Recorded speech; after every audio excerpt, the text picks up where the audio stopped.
She'd say, well, I don't want you driving no more because you're not focused.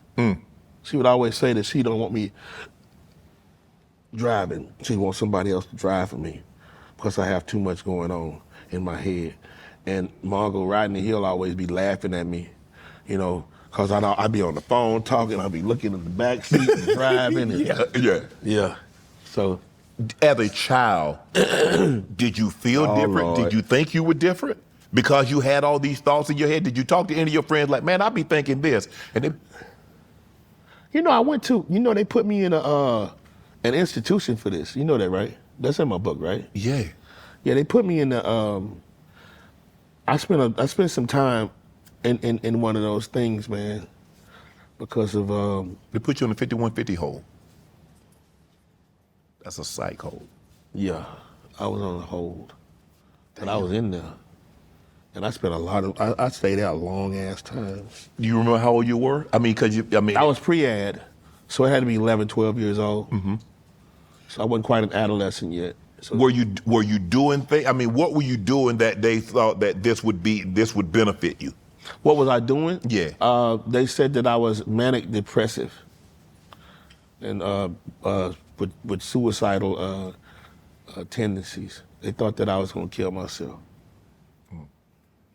And I never said I was going to kill myself. I did cut my wrist a couple of times. I did overdose a couple of times. But I realize now, you know, that being older, that if you really wanted to just die, you would just die.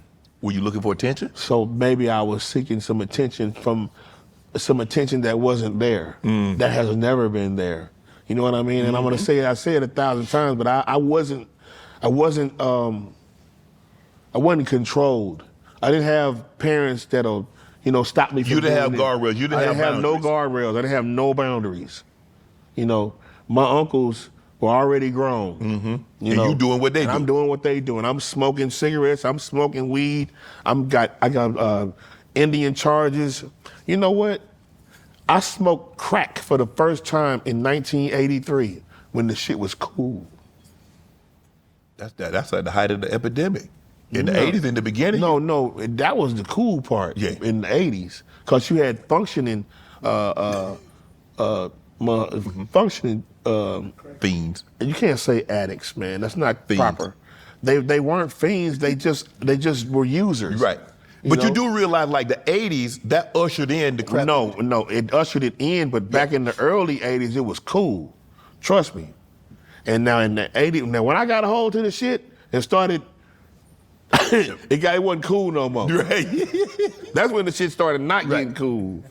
But so that was before they started stealing TVs and VCRs. Yeah, that's when they started pawning shit. Yeah.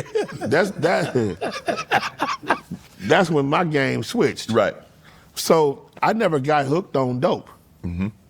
But, you know, my uncle would come in from the construction on another thing too. Like it was all black construction concrete workers and flag men on the side of the road when we were growing up. And then it changed. And I will get back to that. But my uncle would come in, man, he'd have an 8-ball, man. I learned how to cook. He put that shit in the beaker and he'd hit it with the torch and put water in there and burn it until it turned into a long little thing. And it fall out. And I hit it one time. There it is. But I wasn't but 11, 12 years old.